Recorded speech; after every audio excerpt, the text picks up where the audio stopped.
Os voy a contar las dificultades principales que viven las familias por la experiencia de lo que vemos en consultas de orientación. 1. El individualismo. 2. El perfeccionismo. 3. La falsa idea de libertad. 4. Las heridas afectivas. 5. El pesimismo sobre el matrimonio. Y 6. Una visión negativa del amor. Vamos a desarrollarlas una por una.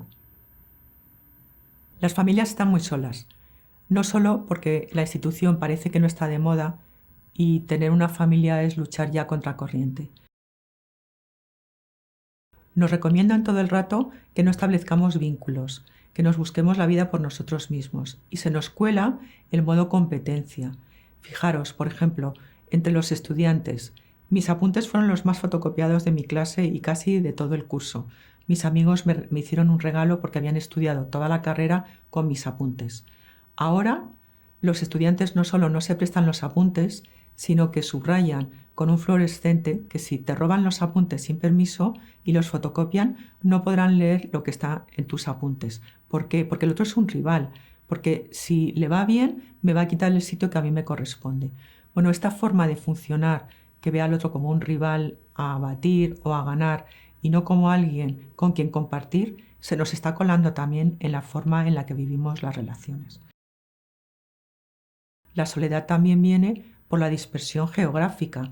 Es verdad que tenemos los medios técnicos que nos permiten mantener el contacto, pero no es lo mismo hablar con tu hijo que está estudiando en el extranjero por FaceTime, aunque lo hagas habitualmente, que tenerlo en casa durante la preparación de la comida, charlando mientras estamos viendo una película. Así que sí, tenemos cierta soledad también porque como no tenemos cerca a las personas a las que queremos, no tenemos esa red de protección que hace unos años sí permitía que unas familias apoyaran a otras familias, sobre todo en los momentos en los que había alguna urgencia o también para pedir un consejo de cómo educar o de cómo vivir mejor nuestro matrimonio y nuestras relaciones.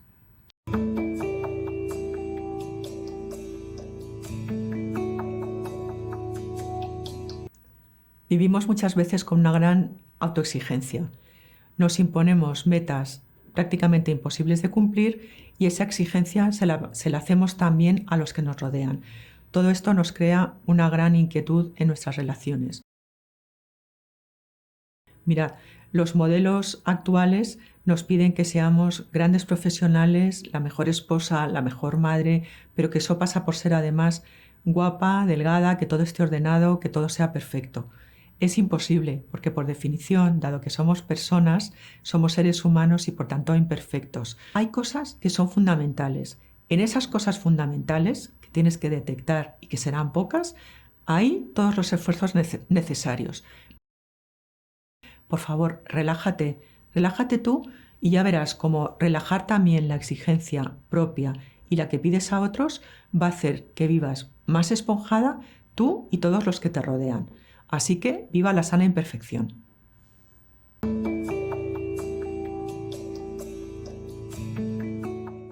Vamos a hablar de la falsa independencia, de la falsa libertad, que es que el emotivismo nos lleva a buscar ir de subidón en subidón, buscar la gratificación inmediata en todas las cosas que hacemos y tener una experiencia detrás de otra. Que está bien lo que te hace sentir bien, pero como los sentimientos son cambiantes, esto nos deja sin un fundamento sólido sobre el que construir nuestra persona y nuestra vida.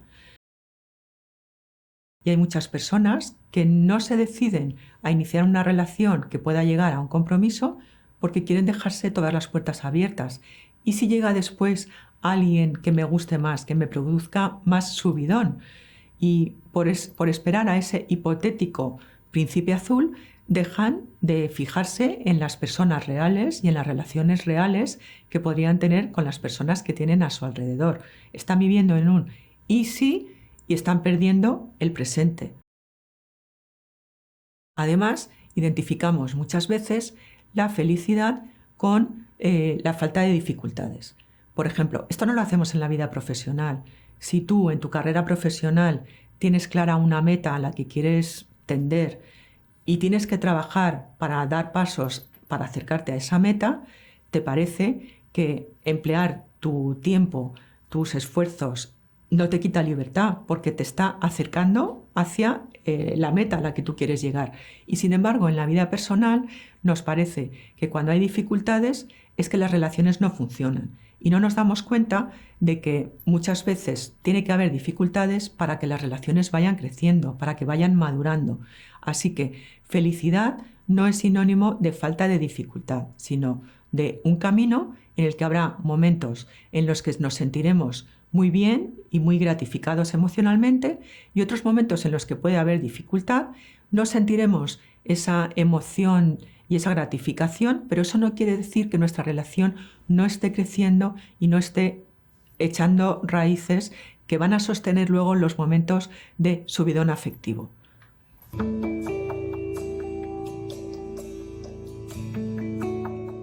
Os quiero hablar ahora de las heridas afectivas. Vemos en las consultas de orientación a muchas personas con muchas heridas afectivas. Lo primero que tenemos que tener claro es que todos tenemos heridas, porque por bien que nos hayan querido nuestros padres, siempre hay algo que hemos necesitado y no hemos tenido, o alguna cosa que nos han dado y que no hemos recibido de forma positiva. Nuestros padres nos querían hacer algo como un bien y nosotros, por circunstancias de la vida, por circunstancias de la personalidad, por un momento en el que nos encontramos en debilidad, hay cosas que nos han dejado marcas y que nos duelen.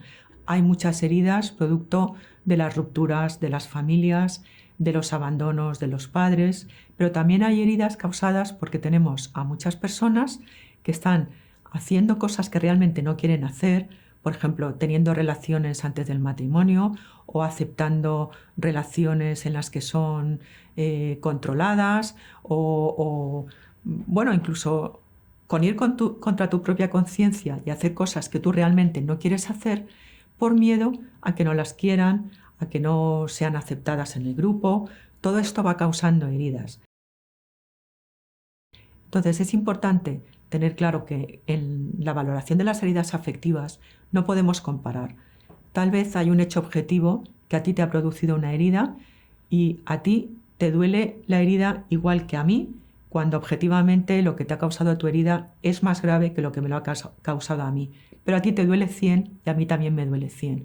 Así que, importante, no comparar cuál es el origen de esas heridas, sino fijarnos más en cómo te duele y qué podemos hacer para que esto que te duele, que está señalando que tienes una herida, ir al origen para poder cicatrizar, porque curar del todo es muy difícil, pero que esa herida, en vez de estar en carne viva, esté cicatrizada y esté reposada para poder querer desde la libertad y desde la confianza.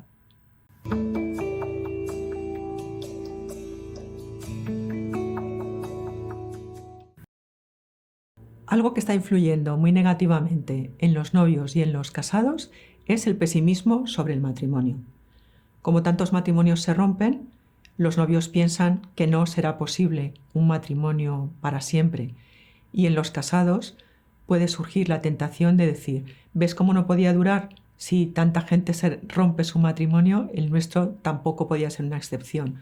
O tendemos a pensar que el matrimonio que va bien es solamente para personas excepcionales. Mirad, el deseo de que nos quieran todos los días de la vida es un deseo que llevamos en el fondo del corazón.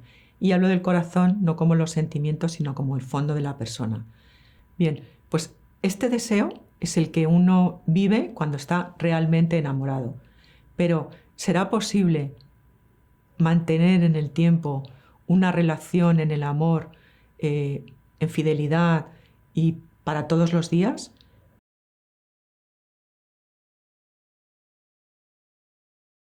Pues sí, porque estamos hechos de esta forma, estamos hechos para relaciones definitivas. Las que tenéis niños, sabéis que a vuestros hijos los queréis y los vais a querer siempre. Pero aunque no tengamos hijos, tenemos otro tipo de relaciones en las que se dan estas mismas características. A cualquier persona que le digas de un amigo de la infancia que le ha hecho una faena, pues deja de hablarle, no le des otra oportunidad. Si de verdad son amigos te dirá, es que es mi amigo, tengo que arreglarlo porque le quiero y porque me importa.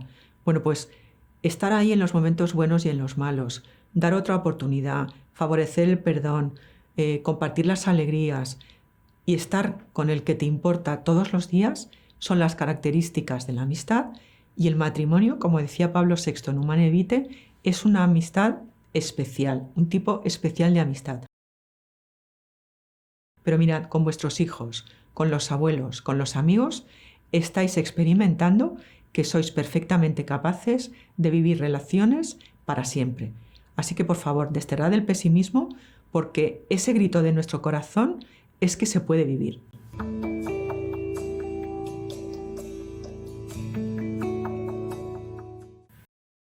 Algo que nos dificulta mucho vivir nuestras relaciones es la visión negativa del amor.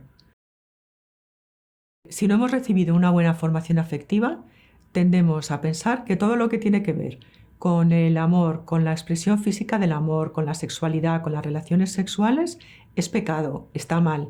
Nos crea todo tipo de preocupaciones, de neuras, de escrúpulos, y esto nos impide vivir sanamente tanto un noviazgo en condiciones como después las relaciones en el matrimonio, porque por casarse no cambiamos la forma de pensar sobre esto, y los escrúpulos no solo no desaparecen, sino que pueden instalarse y estorbar a lo largo de toda la vida matrimonial nuestras relaciones sexuales. Así que es fundamental una buena formación afectiva, y si no la hemos recibido bien, tendremos que hacer el esfuerzo intelectual de ver cuál es la forma correcta de entender la sexualidad y las relaciones sexuales. Lo explican muy bien tanto Juan Pablo II en la Teología del Cuerpo como Benedicto XVI en Deus Caritas Est y el Papa Francisco en Amoris Laetitia, en una parte que habla de los sentimientos, las emociones y las expresiones de cariño. Además de esta dificultad, podemos encontrarnos también con que nuestro concepto del amor es que hay que dar y dar y dar, y se nos olvida que el amor es dar y recibir. Esto lo explica también muy bien el Papa Francisco en Amoris Laetitia, diciéndonos que tengamos en cuenta que nos dejemos querer, que aprendamos a que el otro nos quiera como puede, pero también que le digamos cómo nos gusta que nos quieran.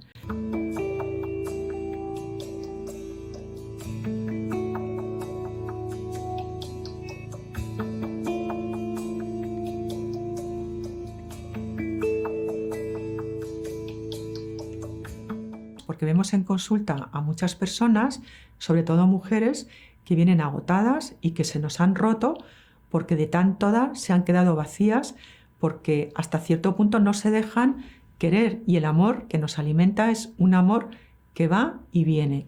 Yo me entrego a ti y te quiero, y tú te entregas a mí y me quieres. Así que por favor, abandona ese perfeccionismo y déjate querer.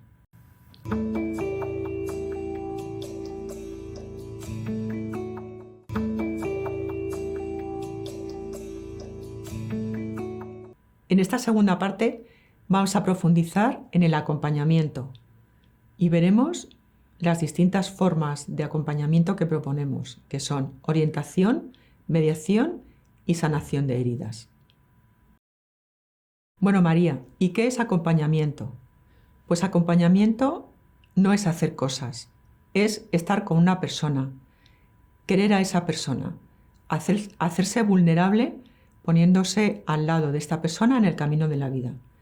Por ejemplo, el profesor Pérez Soba propone como el modelo de acompañamiento el camino de Emaús, en el que Jesús se hace presente al lado de sus discípulos, a los que escucha, a los que consuela y a los que después les explica lo que no habían entendido.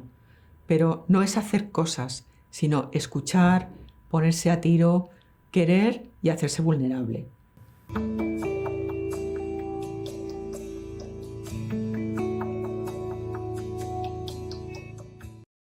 El lugar donde aprendemos de forma natural el acompañamiento es en la familia, en la que todos somos queridos por nosotros mismos. Pero si acompañamos a otras personas, tenemos que tener una mirada bien limpia. No son números, no son clientes, no son pacientes, son personas. Que no se nos olvide quererlas por sí mismo, no buscando el éxito, ni buscando números, ni buscando sobre todo que hagan lo que nosotros queremos. Es al contrario, ponernos nosotros a su ritmo. También hay que tener mucha paciencia, porque muchas personas que pueden tener dificultades no quieren ser acompañadas. No dejemos de quererlas. Tal vez con nuestro cariño en algún momento digan, quédate con nosotros.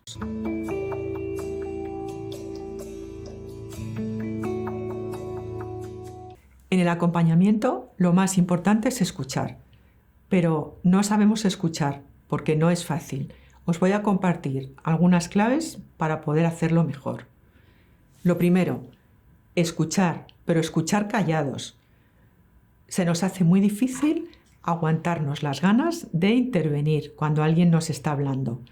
Pues aguántate esas ganas y respeta también los silencios. Se nos hace incómodo cuando el otro se calla. Parece que necesariamente tenemos que decir algo. No, respeta su silencio porque está cogiendo fuerzas para contarte algo que le cuesta. Así que no llenes los silencios.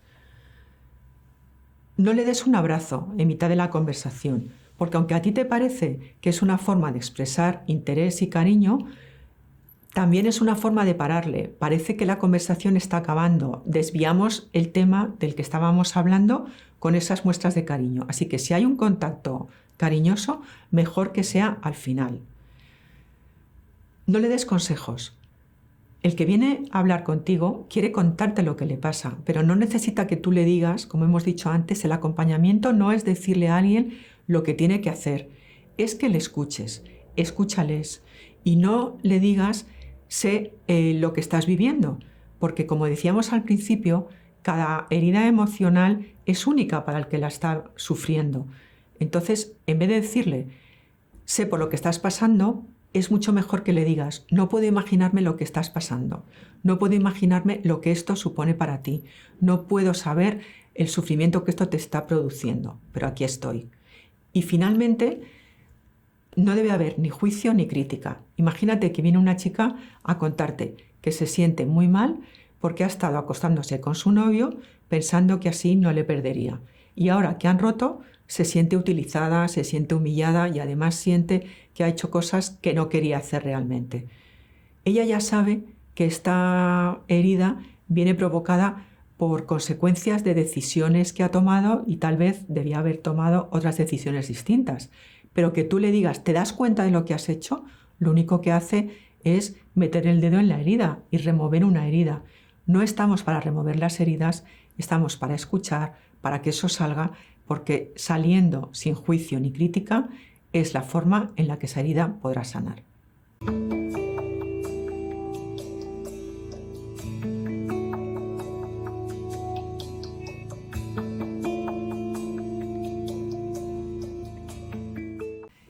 Os voy a hablar ahora de distintas formas de acompañamiento.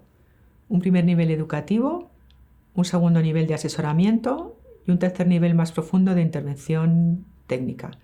Pero me gustaría que todas tuviéramos claro que no nos toca a cada una hacer todo, que no podemos solucionar todos los problemas, que se trata de conocer las ayudas que hay y las ayudas que funcionan, tenerlas en la cabeza por si hace falta y cada una hacer lo que nos corresponde, que no siempre será lo mismo.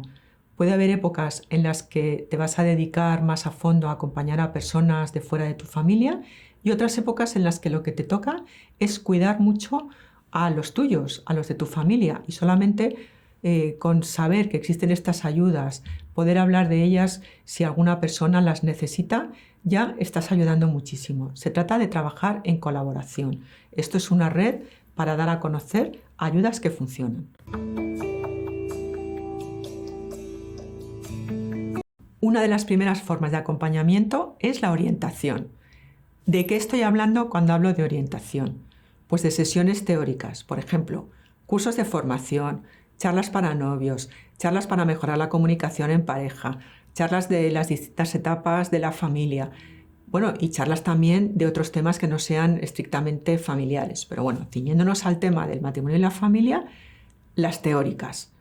Cuestiones teóricas en las que alguien que sabe de ese tema te explica y te da posibilidades que tú, cuando las estás escuchando, dices, pues esto no lo sabía, ahora ya lo sé y lo puedo hacer, o esto no lo sabía y me gusta, pero no sé cómo hacerlo.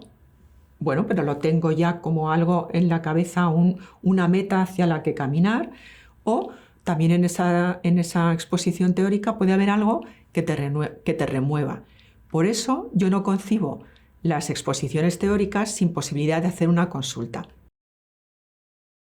Cuando explico a los novios en los cursos prematrimoniales paternidad responsable, es la charla más complicada, porque siempre hay alguien que se remueve, o está tomando anticonceptivos o está pensando que los va a tomar porque no entiende cómo se puede vivir la paternidad responsable sin anticonceptivos.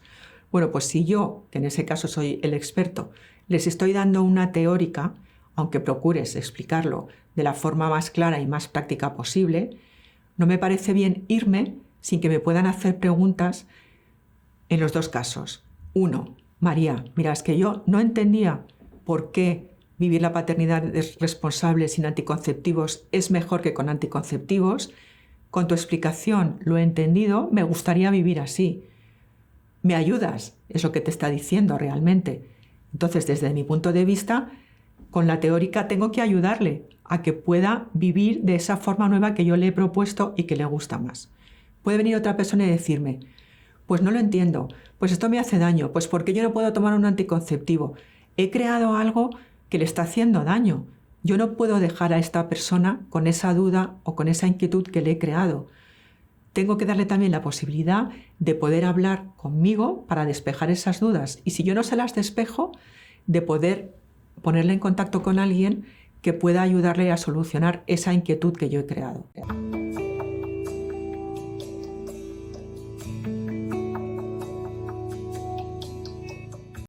Una segunda forma de acompañamiento es la mediación. Aquí me gustaría aclarar que cuando pensamos en mediación, casi inmediatamente pensamos en una forma civilizada de romper un matrimonio.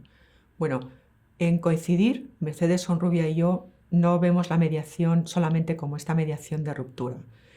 Vemos la mediación como una herramienta para solucionar dificultades en el seno familiar. Así que lo que trabajamos principalmente es la mediación de recuperación de relaciones o mediación preventiva.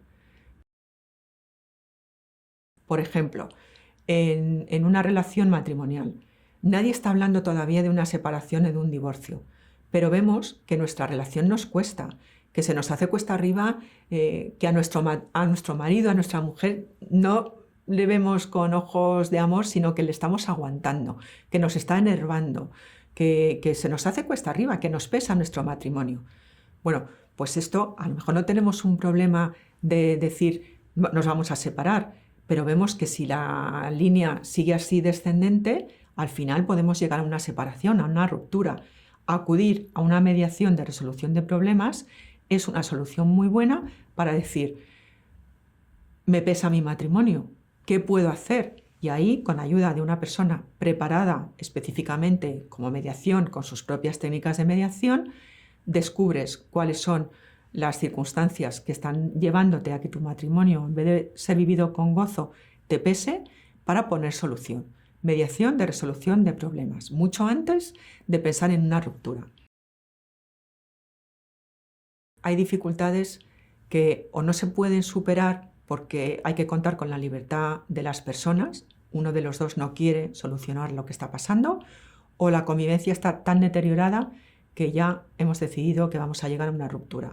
Bien, pues en ese caso también la mediación es una herramienta de ayuda, no solamente para cómo romper haciendo el menor daño posible a las partes más frágiles de la relación, que en el caso de que haya niños son los niños, sino también porque llegando a acuerdos sobre cómo va a ser nuestra vida futura después de la separación es más fácil que sean acuerdos reales que podemos cumplir. Por ejemplo, hemos decidido que nos vamos a separar, pero tenemos claro que queremos que nos ayuden a que no dejemos de mirarnos como padres de nuestros hijos, porque a lo mejor nos vamos a dejar de mirar como pareja, pero vamos a ser siempre los padres de estos niños y queremos que nos ayuden a guardar por encima de todo el bien de nuestros niños, hacerles el menor daño posible. Las rupturas generalmente pensamos que se solucionan con unas consultas con un abogado. La solución a una ruptura es jurídica, un convenio de separación o de divorcio con unas buenas medidas. Bien, indudablemente en las rupturas hace falta un acompañamiento de un experto jurídico, pero no es suficiente, porque las rupturas causan muchas heridas. Hay una herida que viene de todo lo que hemos pasado hasta llegar a la ruptura. todo eso nos está haciendo daño. La ruptura nos hace un daño porque es el fin de un proyecto de vida que teníamos el deseo de que funcionara bien y no ha funcionado. Hay que hacer un duelo por ese proyecto de vida que no ha salido como nos hubiera gustado. Y también hay un miedo, por lo menos en una de las dos partes, al futuro. ¿Cómo voy a encarar el futuro cuando ya no tengo a mi lado a la persona, incluso a los niños, a las personas con las que contaba para todos los días de mi vida? ¿Qué voy a hacer ahora con mi vida? Para poder atender a los aspectos que el derecho no puede solucionar, es muy buena la mediación porque el mediador sí puede ayudarte en aspectos emocionales y, si es necesario, pedirá la intervención de un especialista, un psicólogo, un psiquiatra, un médico de familia, lo que tú necesites. Una atención espiritual también, claro que sí, porque esto va a remover muchas cosas. Te puedes hacer preguntas y puedes tener dudas morales. Bueno, con esta herramienta de la mediación, lo que hacemos es que tenemos un grupo de profesionales de distintas especialidades a los que podemos pedir que te ayuden para pasar todo esto que acompaña a una ruptura, a una separación o a un divorcio.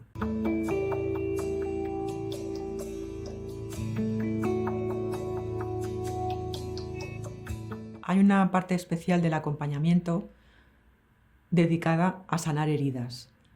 Al final, las heridas profundas solo las sana el Señor, pero nosotros podemos ser parte de la preparación del terreno para ese encuentro con el Señor. Y hay dos aspectos de las heridas emocionales que me gustaría destacar, porque aunque, como os he dicho, todos tenemos heridas, pero a algunas personas esas heridas les condicionan completamente su vida. Esas heridas hay que ayudarles a que las detecten y a que las sanen. Pero sobre todo las heridas de la soledad y de la pérdida de un ser querido, porque hasta hace relativamente poco, cuando perdías a una persona querida, ese duelo se hacía en la familia. Pero ahora, también por las prisas y porque nos cuesta mucho en esta sociedad admitir la existencia de la muerte, no queremos ver la muerte, no queremos hablar de la muerte. Nos estamos encontrando cada vez más en consulta a personas que vienen a decirte: es que he perdido a mi marido, a mi mujer, a un hermano, a un hijo, y como hace ya tiempo, cuando hablo de esto, lo que me dicen es: ya va siendo hora de que te recuperes, te querría ver feliz, no te instales en la tristeza. Sin embargo, esa tristeza está ahí y piden una ayuda especializada porque no la encuentran en su entorno familiar y de amigos. Podéis poner en práctica lo que hemos dicho hace un rato: escuchar sin crítica, escuchar sin juicio, escuchar sin dar consejos, dejar que esa persona saque todo lo que le duele y a partir de ahí va a empezar a encontrarse mejor. Yo me he especializado a lo largo de este año en un método que se llama Grief Recovery, del que os hablaré en la tercera parte, por si alguna de vosotras tiene interés en formarse de una manera más profunda para poder ayudar a las personas en la sanación de las heridas emocionales.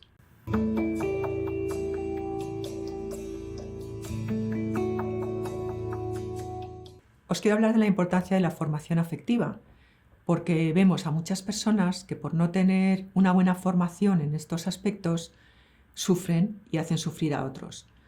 Mirad, en las relaciones, en todas las relaciones afectivas, pero sobre todo en el noviazgo y en el matrimonio, tiene que haber tres elementos que estén siempre presentes, que son sentimientos y emociones, razón y voluntad.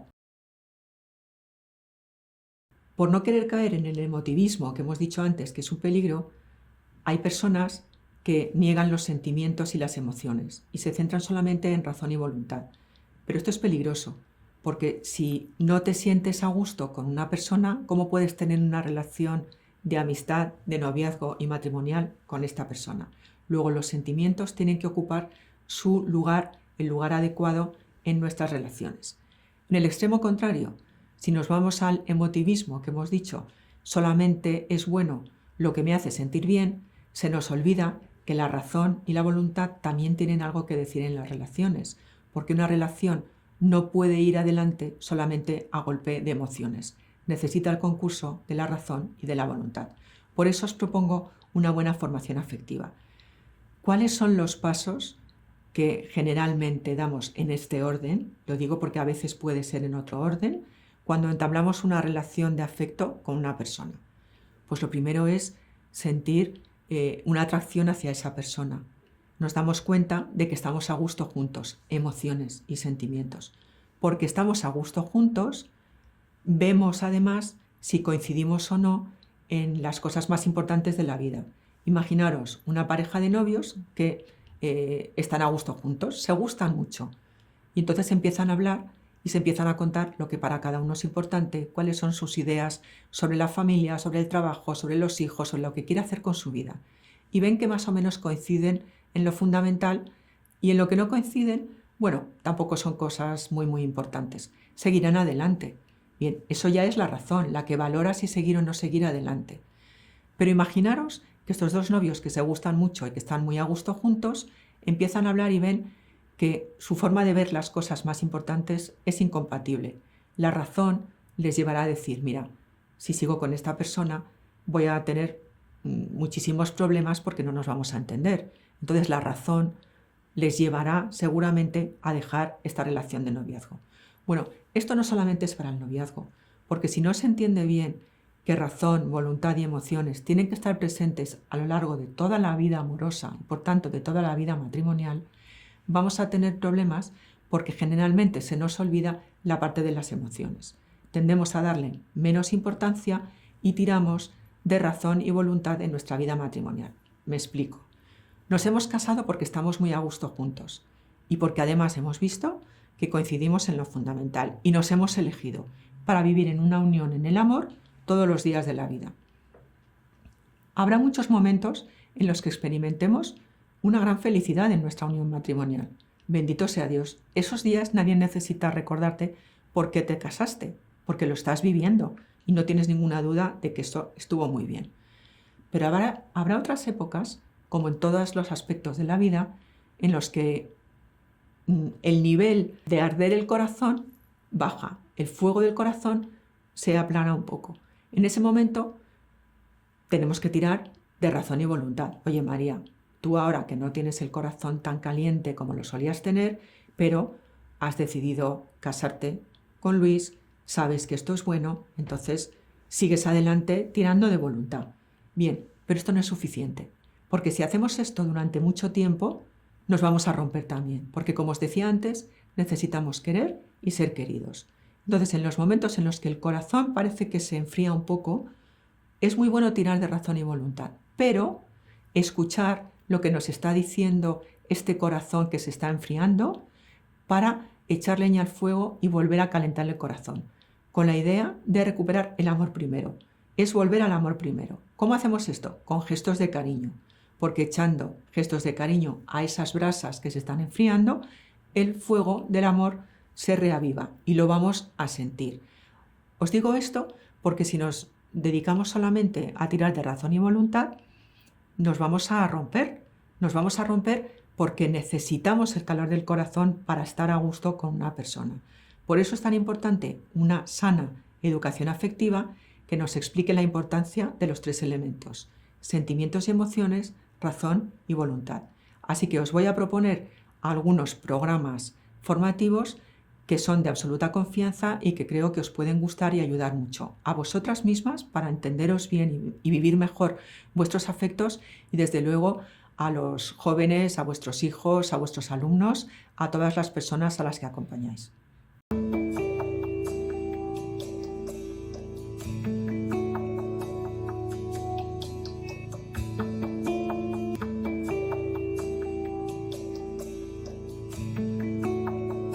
En esta tercera parte os voy a recomendar algunas cosas prácticas para profundizar en aspectos que hemos visto a lo largo del curso.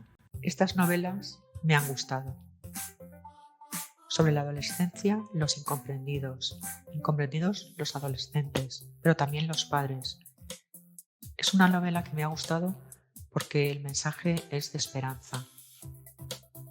Un tema difícil, infancias rotas, sobre los abusos. La autora, que es muy valiente, después de haber estudiado muchos casos reales, toma datos de distintos casos y los mezcla para organizar una novela que se puede leer. Es una novela en la que una periodista está investigando unos casos que no tienen nada que ver con abusos, pero lo que más me gusta de esta novela es que da muchas pistas para poder reconocer a nuestro alrededor a personas que han sufrido un trauma, no necesariamente por abusos, pero sí un trauma. Os recomiendo que lo leáis porque abre mucho los ojos. Sobre el duelo, el declive y la cuesta. Es la historia novelada de la madre del buen ladrón, de Dimas. El sufrimiento de una madre cuando su hijo va por un camino que no es el que ella querría para él. También es una novela llena de esperanza. Llévame a casa, de Jesús Carrasco, muy bien escrita.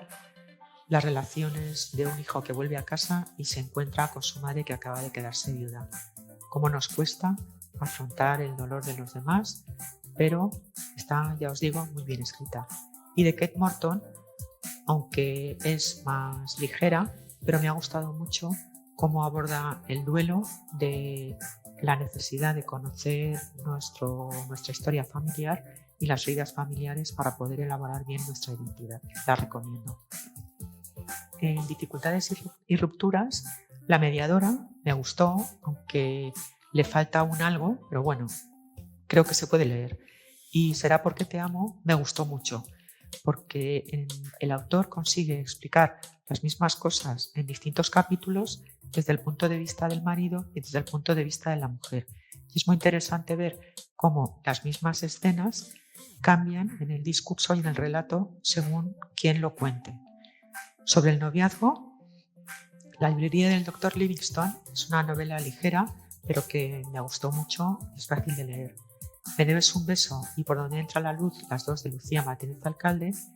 Me debes un beso para chicas más jóvenes, al final de la ESO, y Por donde entra la luz para chicas ya mayores, algo más mayores, pero que también se lee muy bien para adultos. Los dos son realistas y me gustan muchísimo, os los recomiendo. En las películas os quiero proponer Begin Again. Me gusta porque se ve la diferencia entre la chica y su relación con el novio. Es un noviazgo, todavía no hay un compromiso y por tanto se puede valorar seguir adelante o dejarlo. Y el productor, que está casado, ya hay un compromiso y la apuesta es pelear todo lo posible para sacar adelante su relación matrimonial. Creo que es muy interesante y que os puede servir para trabajar con otras personas, con vuestros alumnos, las diferencias entre el noviazgo y el matrimonio. Historia de lo nuestro me gusta porque es un matrimonio que toma la decisión de separarse y mientras sus hijos están en un campamento de verano se dan un tiempo para pensar cómo se lo van a decir y empiezan a recordar su historia. Es muy buena y además le puede sacar mucho partido. Tierras de penumbra, la historia de amor del escritor C.S. Lewis. A mí me gusta mucho, cada vez que la veo lloro, creo que lloraréis también, pero es un amor de verdad y como el amor incluye el sufrimiento. El amor no es sufrimiento, pero está abierto a sufrir y a hacerse vulnerable por el dolor del otro. Una película buenísima, no dejéis de verla. Os recomiendo ahora algunos libros que sirven para profundizar, pero que se leen fácilmente. Sexo con alma y cuerpo, de Monseñor Munilla y Begoña Ruiz, para acercarse a la verdad del sexo desde cómo lo están viviendo ahora mismo los jóvenes. Del mismo estilo, Sexualidad en la generación del rollo, de Natalia Barcaiztegui. Para acercarnos, un primer acercamiento a la teología del cuerpo, Cuerpos de Gloria, de José Braje. Un tema difícil, protección de menores, de Begoña Ruiz. Es un proyecto de la Diócesis de Getafe para la prevención y detección de abusos de menores. Tiene una primera parte muy interesante en la que explica qué es el abuso y las consecuencias de los abusos, y una segunda parte que son unas diapositivas y la explicación de cada diapositiva para poder integrar en la catequesis para niños de 8 o 9 años y sin escandalizarles de ninguna manera, explicarles lo que está bien y cosas que tal vez no están bien en la amistad, en la relación afectiva con otras personas. Superando pérdidas emocionales es el manual del método Grief Recovery. Es interesante, aunque es cierto que no se aprende tan bien como en la realización práctica de un taller. De Jesús Silva, Tensión en pareja, sobre las dificultades de la convivencia. De Fernando Poveda, La pareja que funciona. Un manual bastante práctico con buenos consejos para manejar la convivencia. De José Braje, Checklist para encontrar pareja. Son reflexiones que ayudan a pensar durante el noviazgo en los puntos fundamentales que conviene tener en cuenta al decidir continuar o no adelante. Y por último, os recomiendo también los míos, Más que juntos, cómo disfrutar del matrimonio desde el sí quiero, con Lucía Martínez Alcalde, aunque en principio está destinado a matrimonios jóvenes, lo están usando también novios en la preparación del matrimonio, no tanto inmediatamente antes de casarse, sino una preparación más remota para hablar de todos esos temas que también nos citaba en Checklist de Braje. Y Una decisión original con don Lucas Buch y Nicolás Álvarez de las Asturias, que es ya cuando alguien ha tomado la decisión de casarse, lo que conviene tener en cuenta en la etapa final, justo antes de la boda. Por último, La nulidad matrimonial, mitos y realidades, que no es un manual, sino una explicación de las diferencias entre nulidad, divorcio y separación, y después una explicación de cada uno de los pasos del proceso, para conocer mejor esto que es tan desconocido. Como os decía antes, os recomiendo ahora algunos cursos muy interesantes. Sobre educación afectiva y sexual, Teen Star es un curso muy bueno. Tenemos también Aprendamos a amar del Instituto Desarrollo y Persona de la Universidad Francisco de Vitoria.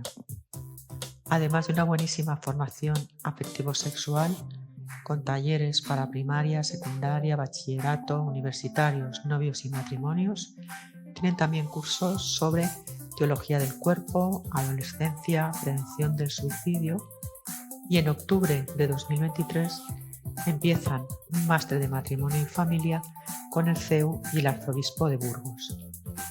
Tenemos también el máster de matrimonio y familia de la Universidad de Navarra y el posgrado en acompañamiento y orientación familiar de la Universidad Internacional de Cataluña, que son muy buenos en todo lo que tiene que ver con el acompañamiento, en todos los tipos de acompañamiento. En el Instituto da Familia de Orense, con José Manuel Domínguez al frente, tenéis un máster de acompañamiento familiar y matrimonial y gran variedad de formaciones más breves. Y, por último, el método Grief Recovery podéis encontrarlo para la formación en español en Grief Recovery México. Os recomiendo seguir estas cuentas de Instagram.